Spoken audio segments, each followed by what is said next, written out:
महाराष्ट्रात देवशयनी एकादशी म्हणजेच आषाढी एकादशीला जसे लाखो वारकरी पंढरपूर येथे जाऊन श्री विठ्ठलाचे दर्शन घेऊन अगदी तृप्त होतात, समाधानी पावतात, अगदी तसंच अद्भुत अनुभव आषाढी शुद्ध द्वितीयेला पुरी येथे ओडिशातील भाविक घेत असतात. आषाढ शुद्ध द्वितीयेला भगवान जगन्नाथ यांची रथयात्रा असते. केवळ भारताच्या कानाकोपऱ्यातून नव्हे तर जगातील अनेक ठिकाणाहून भाविक या रथयात्रेसाठी येतात, रथयात्रेत सहभागी होतात. दरवर्षी या रथयात्रेत सहभागी होणाऱ्या भाविकांचा आकडा लाखोंच्या घरात जातो. जगन्नाथपुरी मंदिराच्या रथयात्रेच्या प्रथा, परंपरा, महत्त्व आणि महात्म्य अगदी थोडक्यात जाणून घेऊयात.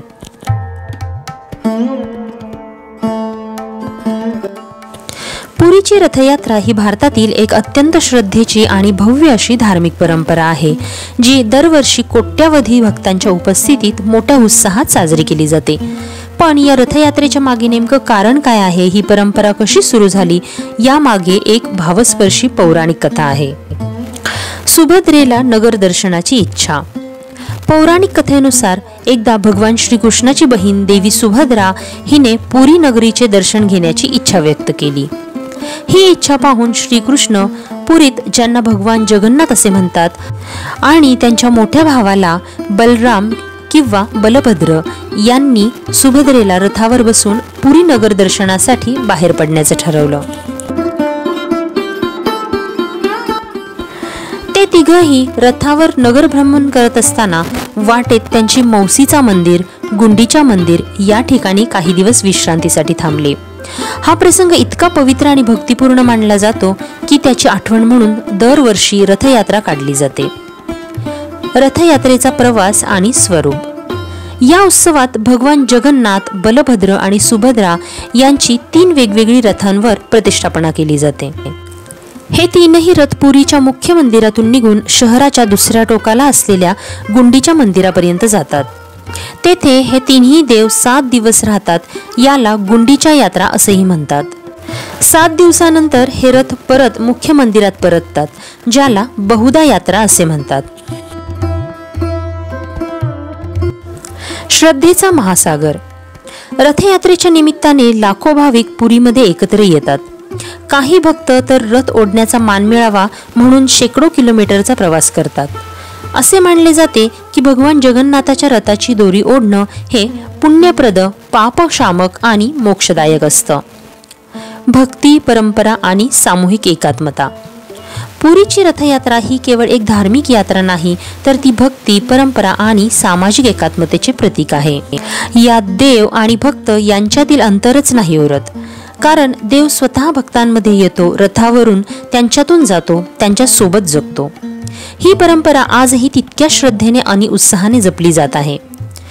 जगभरातील भक्त पुरीच्या या सोहळ्यात सहभागी होण्यासाठी दरवर्षी गर्दी करतात आणि म्हणूनच पुरीची रथयात्रा ही भक्तीचा चालता फिरता महोत्सव ठरतो. रथयात्रेतील रथांची भव्यता. हिंदू धर्मामधील सर्वात मानाच्या पवित्र 4 धाम तीर्थक्षेत्रांपैकी जगन्नाथ मंदिर हे एक आहे. जगन्नाथ रथयात्रेचे प्रमुख आकर्षण असते ते या यात्रेतील रथ. प्रत्येक वर्षी रथ घडवण्याची सुरुवात काही महिने आधीपासून होते. जगन्नाथ रथयात्रेत श्रीकृष्ण, बलराम आणि सुभद्रा यांचे रथ असतात. या रथयात्रेत बलराम हे थोरले बंधू असल्यामुळे त्यांचा रथ सर्वात पुढे असतो. याला तालध्वज असे म्हटले जाते. मध्यभागी सुभद्रेचा रथ असतो. याला दर्पदलन किंवा पद्मारथ असे संबोधले जाते. सर्वात शेवटी भगवान श्रीकृष्णांचा रथ असतो. त्याला नंदीघोष किंवा गरुडध्वज असे म्हटले जाते. या रथांपैकी जगन्नाथाचा 16 चाके असलेला लाकडी रथ हा 45 फूट उंच, 35 फूट लांब आणि 35 फूट रुंद अशा आकारमानाचा असतो. बलरामांचा रथ 45 फूट उंच असतो, तर सुभद्राच्या रथाची उंची 43 फूट असते असे सांगितले जाते. रथ सुशोभित करण्यात पारंपरिक कारागिरांचे विशेष योगदान. या सर्व रथांचे संपूर्ण बांधकाम लाकडी असते. या रथांचे बांधकाम करताना कोणत्याही प्रकारचा धातू वापरला जात नाही असे सांगितले जाते. बलराम आणि सुभद्रा यांचा रथ लाल रंगाचा असतो, तर भगवान जगन्नाथाचा रंग पिवळ्या रंगाचा किंवा लाल रंगाने सजवला जातो. रथ सुशोभित करण्यात पारंपरिक कारागिरांचे विशेष योगदान आहे. हे काम पूर्ण भक्तिभावाने आणि विधीनुसार केले जाते. भगवान जगन्नाथाचे दर्शन घेतल्याने आणि रथ ओढल्याने माणसाला सौभाग्य प्राप्त होते. रथयात्रेत सहभागी झाल्याने मोक्ष प्राप्तीचा मार्ग मोकळा होतो, अशी मान्यता असल्याचे सांगितले जाते. जगन्नाथपुरी मंदिराची अचंबित करणारी वैशिष्ट्ये. भगवान जगन्नाथाच्या या मंदिराची उभारणी 10व्या शतकात झाली होती असे सांगितले जाते. ओडिशा राज्यातील पुरी येथे भगवान जगन्नाथ यांचे भव्य मंदिर आहे. या मंदिराची उंची 214 फूट आहे. पुरीमधील कोणत्याही ठिकाणाहून मंदिराच्या शिखरावरील असलेले सुदर्शन चक्र पाहिल्यास ते आपल्याला नेहमीच आपल्या समोरच असल्याचे दिसते असे म्हटले जाते. या मंदिराच्या मुख्य घुमटाची सावली दिवसाच्या कोणत्याही वेळेला अदृश्य असते. जगन्नाथ मंदिरावरील लावलेला ध्वज नेहमीच वाऱ्याच्या विरुद्ध दिशेने फडकतो असे सांगितले जाते. या मंदिरावरील ध्वज देखील दररोज बदलला जातो. भगवान जगन्नाथांच्या मूर्तींना प्रत्येक 12 वर्षानंतर नवलेपन केले जाते. प्राथमिक प्रक्रिया पार पडल्यानंतर देवळातील पुजारी आपल्या डोळ्यावर पट्टी बांधून घेतात. नवलेपनाची उत्तर प्रक्रिया कोणीही पाहू शकत नाही. या मंदिराचे आणखी एक वैशिष्ट्य म्हणजे मंदिराच्या सिंहद्वारेतून पहिले पाऊल आत टाकताच समुद्राच्या लाटांचा आवाज आपल्याला ऐकू येत नाही. मात्र आपण मंदिराच्या बाहेर पाऊल टाकले की समुद्राच्या लाटांचा आवाज ऐकू येतो. सायंकाळी हा आवाज स्पष्टपणे ऐकू शकतो आणि अनुभवू शकतो. या मंदिरावरून एकही पक्षी किंवा विमान उडताना दिसून येत नाही. जगन्नाथ मंदिरात वर्षभर अन्नछत्र सुरू असते. मात्र येथे बनत असलेला प्रसाद कधीही वाया जात नाही. दररोज लक्षावधी भाविक प्रसादाचा लाभ घेत असतात. स्वयंपाकघरात अन्न शिजण्यासाठी 7 भांडी एकमेकांवर ठेवली जातात. या प्रक्रियेमधील वरील भांड्याचे अन्न प्रथम शिजते आणि त्यानंतर खालील एकामागील एक भांड्यातील अन्न शिजते असे सांगितले जाते. भल्या मोठ्या स्वयंपाकघरात भगवान जगन्नाथाला अर्पण केल्या जाणाऱ्या नैवेद्याला बनवणारे 500 स्वयंपाकी आणि त्यांचे 300 मदतनीस एकत्ररित्या काम करतात. सोन्याच्या झाडूने स्वच्छता का केली जाते? पौराणिक मान्यतेनुसार सोने हा एक अतिशय पवित्र धातू मानला जातो, जो विशेषतः देवदेवतांच्या पूजेमध्ये वापरला जातो. रथयात्रा सुरू होण्यापूर्वी 3 रथांचा मार्ग सोन्याच्या झाडूने स्वच्छ केला जातो आणि वैदिक मंत्राचा जप केला जातो. ही प्रक्रिया प्रभूच्या स्वागताची तयारी दर्शवते. जेव्हा प्रभू स्वतः येतात तेव्हा मार्ग पूर्णपणे पवित्र किंवा आदरयुक्त असावा अशी यामागे भावना आहे. ही स्वच्छता फक्त गजपती राजवंशाचा राजा किंवा त्याचा प्रतिनिधीच करतो, जे दर्शवते की प्रभू समोर सर्वजण समान आहेत, मग तो राजा असो किंवा सामान्य भक्त.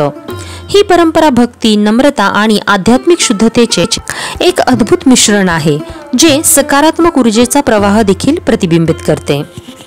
रथयात्रेपूर्वी स्नानयात्रा आणि अनासर. रथयात्रेपूर्वी भगवान जगन्नाथ यांना स्नान पौर्णिमेच्या दिवशी 108 पवित्र कलशांनी गंगाजल, चंदन आणि औषधी जलाने अभिषेक केला जातो, ज्याला स्नानयात्रा म्हणतात. या दिवशी भगवान जगन्नाथ, बलराम, सुभद्रा आणि सुदर्शनाला मंदिराच्या स्नान मंडपावर आणलं जातं आणि सार्वजनिकरित्या स्नान घालण्यात येतं. या दीर्घ स्नानानंतर भगवान आजारी पडल्याची भावना मांडली जाते आणि त्यांना पुढील 15 दिवसांसाठी विश्रांती दिली जाते. याला अनासर काळ म्हणतात.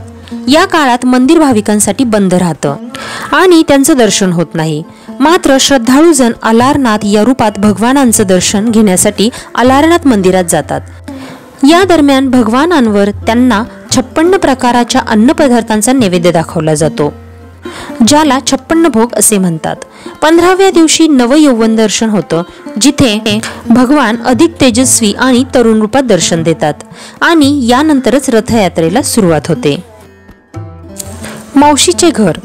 गुंडीच्या मंदिरात भगवान 9 दिवस वास्तव्य करतात. या ठिकाणाला मावशीचे घर म्हणतात. दरम्यान भगवानाला दररोज 56 प्रकारचे नैवेद्य अर्पण केले जातात, ज्याला 56 भोग असे म्हटले जाते. यात्रेनंतर भगवान पुन्हा आपल्या मूळ मंदिरात परत जातात.